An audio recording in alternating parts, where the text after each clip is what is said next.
Hello again and welcome to another reading session from the Nile Library. I think today these two stories I've got are all about pets.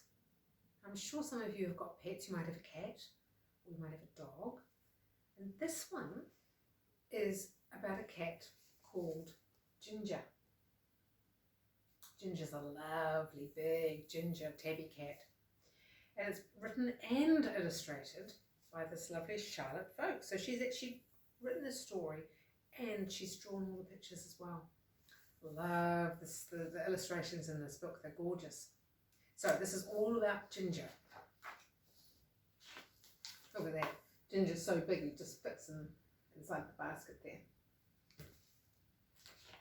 Right. Ginger was a lucky cat. He lived with a little girl who made him the most delicious meals and gave him a beautiful basket where he would curl up. I got a cat for my basket, but she doesn't particularly like it. She's very fussy. So Ginger would curl up and he'd close his eyes. Here he is, fast asleep.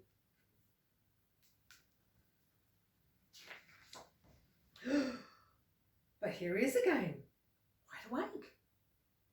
What's this? A kitten? He'll be a nice new friend for you, Ginger, said the little girl. What do you think? Does he look thrilled? Don't think he looks that thrilled. But Ginger didn't want a new friend, especially one like this. Ginger hoped that that little kitten would go away. But he didn't. Everywhere Ginger went, the kitten followed, springing out behind doors, leaping onto Ginger's back.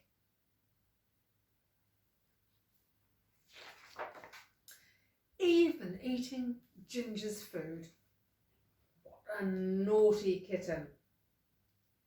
I don't think that's on, eating the cat's food. But what upset Ginger more than anything was that whenever he got into his beautiful basket, the kitten always climbed in too. And the little girl didn't do anything about it. Look at his face. Oh, he's got that look. Keep away from me. So, Ginger decided to leave home. He went out through the cat flap and he didn't come back. The kitten waited for a bit. Then he got into Ginger's basket. But it wasn't the same without Ginger there.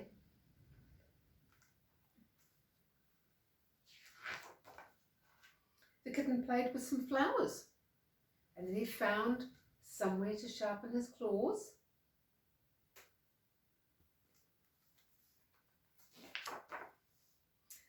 The little girl found him on the table, drinking some milk. You naughty kitten, she said. I thought you were with Ginger. Where is he anyway? So she looked in Ginger's basket. But of course, he wasn't there. Quite empty. Perhaps he's eating his food, she said. But Ginger wasn't there either. Oh, I hope he's not upset, she said. I do hope he hasn't run away. She put on her gumboots and went out into the garden, and that is where she found him, a very wet, sad, cold Ginger, hiding under a bush.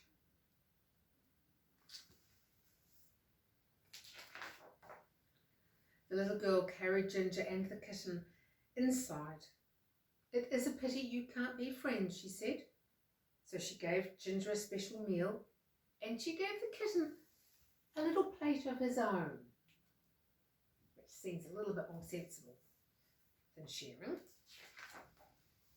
Then she tucked Ginger into his own warm basket. All she could find for the kitten to sleep in was a little tiny cardboard box. But the kitten didn't mind because cats love cardboard boxes. However small they are. That reminds me of another book called My Cat Likes to Hide in Boxes. You might know that story. there's the little kitten in his own little box. So when the little girl went in to see the two cats again,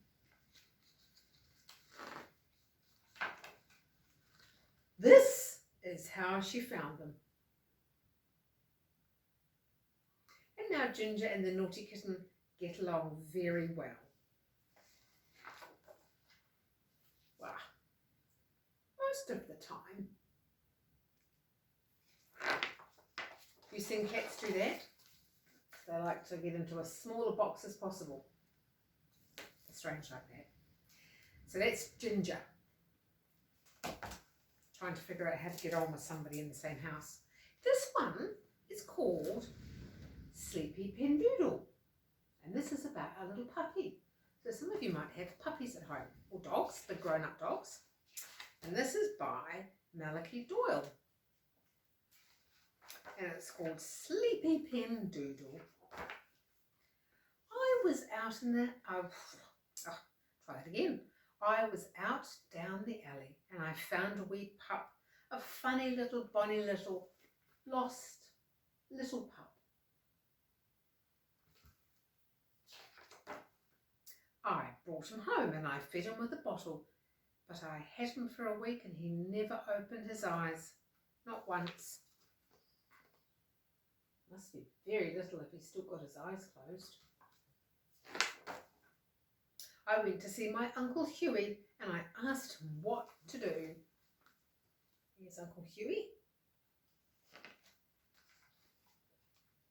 You scrub your hands, said Hughie, and you put him on your knee and you stroke him on the back and you say, "Open your eyes, Sleepy Pendoodle. Open your eyes, you pup." Will you remember that? I'll try, I said. So I ran all the way home shouting, "Pendoodle, Pendoodle, Pendoodle," because that's the bit I thought I might forget. "What's the hurry?" said Annie O'Donnell. "Pendoodle, Pendoodle," said I. "Where's the fire?" said Dr. Fitzgerald. "Pendaddle, Pendaddle," said I. "What are you doing?" said Molly and Mart. "Pendaddle, Pendaddle," said I.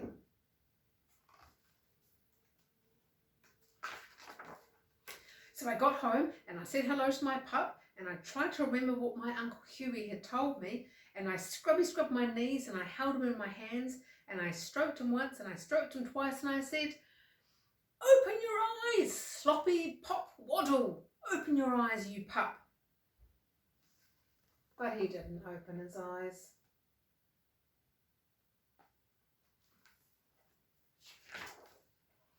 So I scrubbed my pup and I stroked my bony knees and I put him on my back and I said, "Open your eyes, Pee-Pee Splendiddle. Open your eyes, you pup."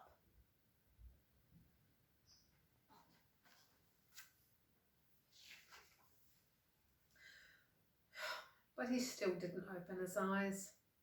Oh, what did Uncle Hughie say? Oh, what did Uncle Hughie say? Can you remember? So I scrubbed my hands until there wasn't a speck of dirt on them.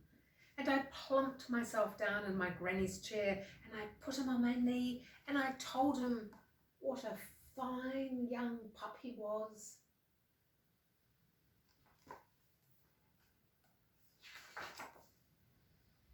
And I stroked him ever so cosy, all the way down his back from his flippy floppy ears to the end of his fluffy little tail.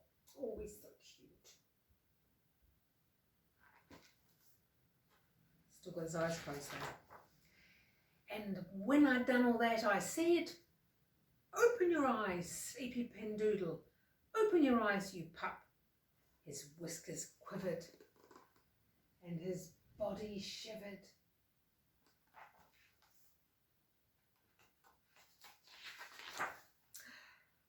And he opened his eyes wide.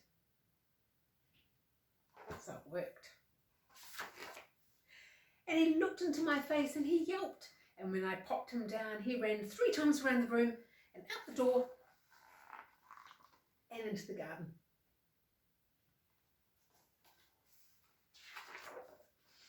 I chased out after him and he was yapping and yelping and licking my face and wagging his tail like a mad thing. My Pindoodle.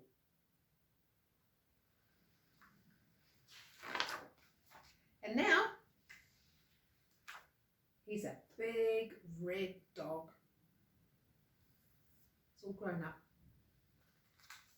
So there you go, that's for you who've got puppies and dogs at home. And I've got a little poem here from my Higgledy Piggledy Pop by Eleanor Fairjohn. It's called Cats. Cats sleep anywhere, any table, any chair, top of piano, window ledge, in the middle, on the edge. Open drawer, empty shoe, anybody's lap will do. Fitted in a cardboard box, in the cupboard with your frocks, anywhere, they don't care. Cats sleep anywhere. I know my cat does, absolutely anywhere. It's amazing, even the laundry. See you next time.